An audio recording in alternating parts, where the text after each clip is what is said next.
Breaking news చూస్తున్నారు. ఆంధ్రప్రదేశ్ రాజకీయాలు రసవత్తరంగా మారుతున్నాయా అంటే అవుననే సమాధానం వినిపిస్తోంది. ఎందుకంటే నరసరావుపేట ఎంపీ అభ్యర్థిగా మాజీ మంత్రి అనిల్ కుమార్ యాదవ్ను పరిశీలిస్తున్నట్టు తెలుస్తోంది వైసీపీ. పక్కా ప్లాన్తో పావులు కదుపుతోంది వైసీపీ అధిష్టానం. అవును, 25 ఎంపీ స్థానాలు గెలవడమే టార్గెట్గా ముందుకు వెళ్తోంది. బీసీ అలాగే యాదవ్ కావడంతో అనిల్ను రంగంలోకి దింపితే ఎలా ఉంటుంది అనే ఆలోచనలో అటువంటి వ్యూహంలో ముందుకు వెళ్తున్నట్టుగా తెలుస్తోంది ముఖ్యమంత్రి జగన్ ఆదేశాలకు ఓకే చెప్పినట్టుగా తెలుస్తోంది అనిల్ కుమార్ యాదవ్.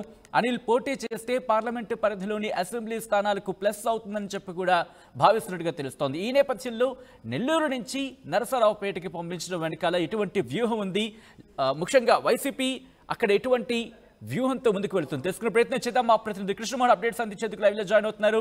కృష్ణమోహన్, చాలా ఇంట్రెస్టింగ్ డెవలప్మెంట్ కింద చెప్పుకోవచ్చు. ఎందుకంటే ఒక ఎమ్మెల్యేని ఎంపీగా పంపించడమే కాదు, ఏకంగా ఇక్కడ జిల్లా కూడా మారుతున్న పరిస్థితి. సో ఏంటి, ఎటువంటి వ్యూహం ఇక్కడ అమలు చేస్తోంది వైసీపీ?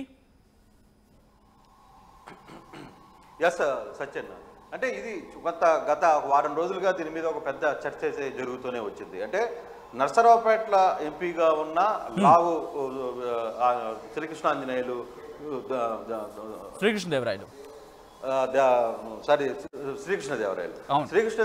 ఎవరైతే ఉన్నారో శ్రీకృష్ణదేవరాయల్ని అక్కడి నుంచి పంపించి, అంటే బేసిక్గా మొదటగా అతన్ని గుంటూరు నుంచి పోటీ చేయించాలనే ఉద్దేశం వైసీపీ ట్రై చేసింది.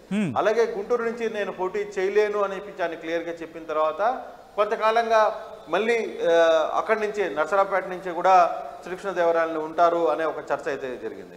తర్వాత తీరా అతను తన పదవికి రాజీనామా చేశారు. అయితే అప్పటికే వైసీపీ ఒక ఆలోచనలో ఉంది. ఇక్కడ బీసీ సామాజిక వర్గం ఏదైతే నర్సరావుపేట పరిధిలో ఉన్న 7 నియోజకవర్గాల్లో బీసీలు ఎక్కువగా ఉండడం, అందులో యాదవ సామాజిక వర్గానికి సంబంధించిన ఓట్ బ్యాంక్ ఎక్కువగా ఉంది. అది ముందుగానే వైసీపీ దీన్ని ప్లాన్ చేసుకుంటే మొదటి నుంచి కూడా అక్కడ ఒక బీసీ అభ్యర్థిని, ఒక బలమైన నేతను పంపిస్తే బాగుంటుందనే ఊహం అయితే వైసీపీ చేస్తూనే వచ్చింది. అయితే అందులో భాగంగానే బీసీ మంత్రిగా అనిల్ కుమార్ యాదవ్ నెల్లూరు నుంచి ఎమ్మెల్యే, నెల్లూరు టౌన్గా 2 సార్లు ఎమ్మెల్యేగా గెలుపొంది మంత్రి అయిన అనిల్, అంటే చాలా క్లియర్ గా అతనికి ఒక బీసీలో ఒక యూత్ ఫాలోయింగ్ ఉంది.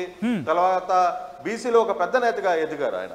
సో అందులో అడిషనల్ గా యాదవ సామాజిక వర్గం కూడా అతనికి యాడ్ అయ్యే పరిస్థితి ఉంది. ఇవన్నీ దృష్టిలో పెట్టుకుని అనిల్ కుమార్ యాదవ్ని ముఖ్యమంత్రి నర్సరావుపేట నుంచి పోటీ చేస్తే బాగుంటుందని. మరి జిల్లా కూడా చేంజ్ చేస్తున్నారు అంటే బేసిక్గా 2-3 ఇష్యూస్ ఉన్నాయి ఇక్కడ. టౌన్లో ఉన్న నేపథ్యంలో అక్కడ ఎంపీగా పోటీ చేస్తున్న విపిఆర్ కావచ్చు, లేకపోతే ఆయన కాంగ్రెస్ వైసీపీ నుంచి ఎంపీగా పోటీ చేస్తున్న విపిఆర్ మొదటి నుంచి ఆయన ఒకటే చెప్పారు, టౌన్ అనిల్ కుమార్ యాదవ్కి వద్దు అంటూ ఆయన అడ్డంకి చెప్పిన పరిస్థితి ఉంది.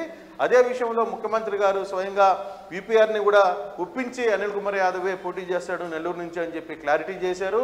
సో అనిల్ బేసిక్గా చూసుకుంటే అనిల్కి జగన్కి మధ్య ఉన్న సంబంధం, సో వీళ్ళిద్దరూ మధ్య ఉన్న రిలేషన్ అందరికీ తెలుసు. జగన్ వ్యవహారంలో అనిల్ ఎంత దూరమైనా వెళ్తారు అనేది ఓపెన్గా ఆయన మాట్లాడుతుంటారు. At the same time Jagan కూడా, ముఖ్యమంత్రి కూడా అనిల్ వ్యవహారంలో ఖచ్చితంగా కొంత దగ్గర చేసుకునే ప్రయత్నాన్ని ఆయన ఎప్పుడు చూపిస్తూనే ఉన్నారు. జిల్లాలో కూడా చాలా వరకు రాజకీయాలు ఎన్ని సమీకరణాల్లో మాట్లాడినా అనిల్ కంటూ అనే వ్యక్తికి మాత్రం ముఖ్యమంత్రి చాలా పెద్ద పీట వేస్తూ వచ్చారు. సో ఆయన అనుకునేది మాత్రం ఖచ్చితంగా జరిగిపోతూ ఉండేది. సో అటువంటి జిల్లా రాజకీయాల్లో ఒక కీలక నేతగా, అదేవిధంగా బీసీ సాధికార యాత్ర బస్సులు పెట్టిన ఈ యాత్రల మొత్తాన్ని కూడా ప్రతి సభలో కూడా అనిల్ పాల్గొనే విధంగా చేశారు. ఒక రాష్ట్ర వ్యాప్తంగా అనిల్ చేత మాట్లాడించాం. అనిల్ నుంచి ఒక బీసీ సామాజిక వర్గ నేతలతో పాటు అనిల్ని ఖచ్చితంగా ఉంచే ప్రయత్నం అయితే ముఖ్యమంత్రి చేసిన ప్రయత్నం మనం చూసాం.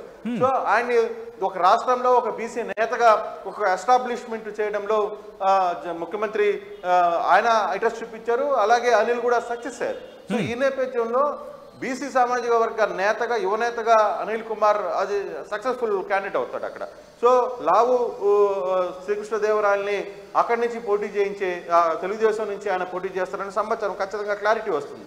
సో అటువంటి నేపథ్యంలో ఒక బీసీని పెడితే, బీసీ ఇప్పటికే 7 నియోజకవర్గాల్లో బీసీ సామాజిక ఓట్ బ్యాంక్ కొంతగా కనపడుతుంది. కానీ ఈ సామాజిక వర్గంలో ఉన్న పల్నాడుకు సంబంధించిన కొంతమంది ఎమ్మెల్యేలు మాకు శ్రీకృష్ణదేవరాయలు కావాలంటూ ఆయన చెప్పిన పరిస్థితి కూడా ఉంది.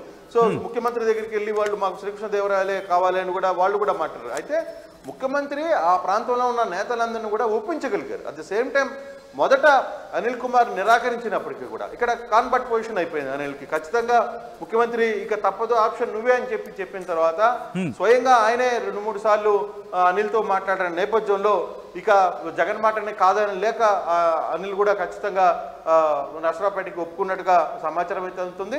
కానీ చూడాలి, ఇది అఫీషియల్ గా ఈ రోజు రేపు ప్రకటించే పరిస్థితి అయితే కనబడుతుంది. ఈ రోజు సాయంత్రానికి కూడా కొంత ఎంపీల లిస్టు కనబడుతుంది. ఇప్పటికే ఎంపీలలో 3 ఎంపీలను కూడా మార్చిన పరిస్థితి, రేణుక కూడా ఎంపీకి ఇచ్చారు, జయరామ్ని షాక్ ఇచ్చే పరిస్థితి అయితే కనబడుతుంది. అక్కడ మేయర్ నుంచి మేయర్ రాజయ్యని కల్పించే ప్రయత్నం అయితే చేస్తున్నారు.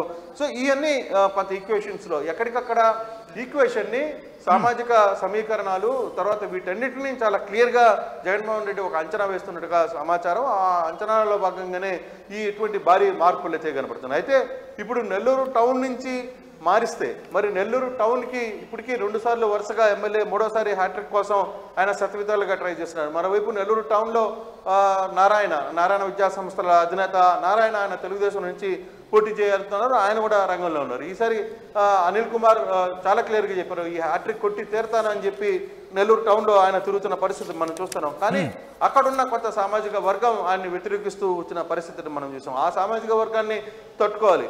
సో ఇప్పుడు నెల్లూరు టౌన్లో ఉన్న కొంత సామాజిక వర్గం ఆయన ఎందుకు వ్యతిరేకిస్తుంది అనే సమాచారం మీద కొంత ఇప్పటికే ముఖ్యమంత్రి నుంచి కావచ్చు వీళ్ళందరూ కూడా కూర్చిపెట్టు వీళ్ళందరితో సర్ది చెప్పే ప్రయత్నాలు అయితే జరిగాయి. అన్నీ ఓకే, ఫైనల్గా అనిల్ ఖచ్చితంగా నెల్లూరు టౌన్ నుంచి పోటీ చేస్తారన్న సమాచారంతో నిన్న రాత్రి నుంచి సమీకరణాలు మళ్ళీ పూర్తిగా మారాయి. ఎందుకంటే నసరాపేటలో శ్రీకృష్ణదేవరాయలు పార్టీని వీడి ఆయన రాజీనామా చేసి వెళ్ళిపోయారు. సో ఇక వేరే ఆప్షన్ కోసం వెతుకుతున్నప్పుడు ఖచ్చితంగా అనిల్దే బెస్ట్ క్యాండిడేట్ అవుతాడు అక్కడ. సో అనిల్ని ఎంపీకి పంపిస్తే ఎలా ఉంటుందన్న ఆలోచన ముఖ్యమంత్రి చేసినట్టుంది. దానికి కూడా ఓకే, కొంత ఇష్టం లేకపోయినా కూడా ఖచ్చితంగా ఆయన తన అంగీకారం తెలిపారనేది కొంత సమాచారం అయితే తెలుస్తుంది. అందులో భాగంగానే బహుశా ఈరోజు సాయంత్రం రేపు అనిల్ కుమార్ పేరు చర్చకైతే వచ్చే పరిస్థితి అయితే ఉంది.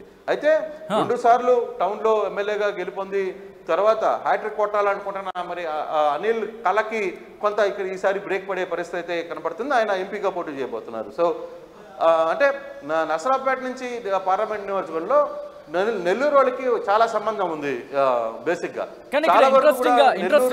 నెల్లూరు సంబంధించిన నేతలు కానీ ఇంట్రెస్టింగ్ ఇక్కడ ఎందుకంటే ఆదాల ప్రభాకర్ రెడ్డి గురించి మాట్లాడుకుంటే ఆయన పార్టీ మారుతారు అనే ప్రచారం కూడా చాలా గట్టిగా వినిపించిన తర్వాత ఆయన కౌంటర్ ఇచ్చిన పరిస్థితి. ఈ నేపథ్యంలో ఒక క్లారిటీతో ఒక కన్ఫర్మేషన్ ఒక వ్యూహంతో ముందుకు వెళ్తున్నారు అనుకోవచ్చా? ఖచ్చితంగా. అంటే ఆదాల ప్రభాకర్ రెడ్డి నెల్లూరు రూరల్ నుంచి ఆయన ఎమ్మెల్యేగా పోటీ చేస్తున్నారు. ఆయన ఎంపీగా ఉన్నారు. ఆయన ఎంపీగా నెల్లూరు జిల్లా నుంచి గెలుపొందారు. గెలుపొందిన తర్వాత ఆయనకి నెల్లూరు రూరల్గా ఉన్న కోటంరెడ్డి శ్రీధర్ తెలుగుదేశం వెళ్ళి అక్కడ తెలుగుదేశంలో జాయిన్ అయిపోయిన తర్వాత ఆ స్థానానికి ఆదాల ప్రభాకర్ రెడ్డిని తీసుకొని వచ్చి అక్కడి నుంచి పోటీ చేస్తున్న పరిస్థితి మనం చూస్తున్నాం. అయితే ఇప్పుడు నెల్లూరు ఎంపీగా వేమిరెడ్డి ప్రభాకర్ రెడ్డిని రంగంలో తీసుకొని వచ్చారు. వేమిరెడ్డి ప్రభాకర్ రెడ్డి 2-3 స్థానాలు కొన్ని మార్చాలని చెప్పి మొదటి నుంచి చెప్తున్న నేపథ్యంలో అది వర్కౌట్ కాదని చెప్పి చాలా క్లియర్గా ముఖ్యమంత్రి స్వయంగా పిలిచి విపిఆర్కి చెప్పిన పరిస్థితి అయితే ఉంది. సో ఆ తర్వాత ఇప్పుడు నెల్లూరు టౌన్కి సంబంధించి ఇప్పుడు అనిల్ని నసరాపేటకు పంపుతున్నారు. ఒకటి చాలా ఇంట్రెస్టింగ్ థింగ్ ఏంటంటే ఇక్కడ నెల్లూరుకి సంబంధించిన చాలా మంది నేతలు నసరాపేట ఎంపీగా పోటీ చేసి గతంలో నుంచి కూడా రాజకీయ చరిత్రలో చాలాసార్లు గెలుపొందిన పరిస్థితి ఉంది. అంటే నెల్లూరు వాళ్ళకి నసరాపేటకి కొంత అవినాభావ సంబంధం ఉంది. సో నెల్లూరు నుంచి నేతలు నసరాపేట నుంచి పోటీ చేసి గెలుపొందిన నేపథ్యంలో సో ప్రతిసారి కూడా అక్కడ ఏ పార్టీ నుంచి పోటీ చేసినా సక్సెస్ఫుల్గా గెలిచారు అక్కడ. సో ఆ సెంటిమెంట్ కూడా ఇక్కడ వర్కౌట్ అవుతుందేమో అనే ఒక ఆలోచన చాలా స్పష్టంగా కనపడుతుంది. అనిల్ నెల్లూరు టౌన్కి పరిమితం చేయాలా, లేదు ఎంపీగా తీసుకుని వస్తే ఆ 7 నియోజకవర్గాలు కొంత ప్లస్ అవుతాయి, అందులో సామాజిక వర్గాలు అలాగే బీసీ ఓట్ బ్యాంక్ మొత్తం కూడా దానికి టర్న్ అయ్యే పరిస్థితి ఉంటుంది అనేది ఒక అంచనా. సో ఫైనల్గా ఇంకా ఈ రోజు దాకా అంటే ఇప్పటికే సీఎంఓ నుంచి కొంత సమాచారం అయితే ఇస్తున్నారు. నిన్న రాత్రి నుంచి ఇదే సమాచారాన్ని సీఎంఓ నుంచి వస్తోంది. అయితే అఫీషియల్గా ఈ రోజు కానీ రేపు కానీ ప్రకటిస్తారా లేదు రేపుకి ఏదైనా చేంజెస్ జరుగుతాయి. కానీ మొత్తం మీద అయితే అనిల్ కూడా దీనికి ప్రాథమికంగా కొంత కాస్త వద్దన్నప్పటికీ కూడా చివరికి కొంత ఒత్తిడికి లోనయ్యారు. ఆయన కూడా ఓకే అన్నట్టుగానే సమాచారం తెలుస్తోంది. సో కానీ నెల్లూరు టౌన్ నుంచి మాజీ మంత్రి అనిల్ కుమార్ యాదవ్ని ఇప్పుడు నెల్లూరు నరసరావుపేట పార్లమెంటు పరిధిలోకి తీసుకొని వస్తున్నారు. సో ఏ విధంగా జరుగుతుంది, అక్కడున్న లోకల్ ఎమ్మెల్యేలు పరిస్థితి ఏంటి, వాళ్ళు గతంలో కూడా శ్రీకృష్ణదేవరాయలు కావాలని కోరుకున్నారు కాబట్టి వీటన్నిటిని కూడా ముఖ్యమంత్రి ముందే మాట్లాడి సెట్ చేసినట్టుగానే చాలా క్లారిటీగా అర్థమవుతుంది. సో బహుశా ఈ రోజు రేపట్లో ఈ లిస్టు కూడా వచ్చే పరిస్థితి అయితే, అఫీషియల్ లిస్టు కూడా వచ్చే పరిస్థితి అయితే కనబడుతుంది సజ్జయ్. రైట్ కృష్ణమోహన్, చాలా ఇంట్రెస్టింగ్ డెవలప్మెంట్స్ అయితే మాత్రం చోటు చేసుకుంటానని చెప్పుకోవాలి. ఆంధ్రప్రదేశ్కి సంబంధించి ముఖ్యంగా మంత్రిగా చేసిన వ్యక్తి, వైసీపీకి సంబంధించి మంత్రిగా చేసిన వ్యక్తి, దాంతోపాటు ముఖ్యమంత్రి జగన్కు చాలా దగ్గరైన వ్యక్తి అని చెప్పుకున్న అనిల్ కుమార్ యాదవ్కి సంబంధించి ప్రస్తుతం ఎమ్మెల్యేగా కాదు ఎంపీగా, దట్టు ఆయన ప్రాతినిధ్యం వహిస్తున్న జిల్లా నుంచి కాకుండా వేరే జిల్లా నుంచి బరిలోకి దించాలని చెప్పి వైసీపీ అధిష్టానం నిర్ణయించుకున్నట్టుగా తెలుస్తోంది. నరసరావుపేట ఎంపీ అభ్యర్థిగా మాజీ మంత్రి అనిల్ కుమార్ యాదవ్ని బరిలోకి దించాలని చెప్పి వ్యూహాన్ని సిద్ధం చేసుకున్నట్టుగా తెలుస్తోంది. వైఎస్ఆర్సీపీ పక్క ప్లాన్తో పావులు కదుపుతోంది వైసీపీ అధిష్టానం. 25 ఎంపీ స్థానాలు గెలవడమే టార్గెట్గా పెట్టుకుంది. బీసీ యాదవ్ కావడంతో అనిల్ను రంగంలోకి దింపితే ఎలా ఉంటుంది అనే వ్యూహంతో ముందుకు వెళుతోంది వైసీపీ. జగన్ ఆదేశాలకు ఓకే చెప్పినట్టుగా తెలుస్తోంది. అనిల్ కుమార్ యాదవ్ కూడా అనిల్ పోటీ చేస్తే పార్లమెంటు పరిధిలోని అసెంబ్లీ స్థానాలకు ప్లస్ అవుతుందని చెప్పి కూడా లెక్కలు వేసుకుంటోంది. ఆ వ్యూహాలతో ముందుకు వెళుతోంది. సో ఏం జరగబోతోంది? అనిల్ కుమార్ యాదవ్ నరసరావుపేట నుంచి ఎంపీగా బరిలోకి దిగబోతున్నారనే వార్తకు సంబంధించిన బలంగా ప్రచారం జరుగుతోంది. ఈ నేపథ్యంలో రేపు మాపు దాదాపు కన్ఫర్మేషన్ వచ్చే పరిస్థితులు కనిపిస్తున్న నేపథ్యంలో ఒక ఇంట్రెస్టింగ్ రాజకీయాలకు టర్న్ కాబోతున్నాయా నెల్లూరులో అంటే కనుక అవుననే సమాధానం వినిపిస్తుంది. సో అక్కడ ఇంకా ఎటువంటి రాజకీయాలు మారిపోతున్నాయనే ఉత్కంఠను కూడా పెంచుతున్న పరిస్థితి.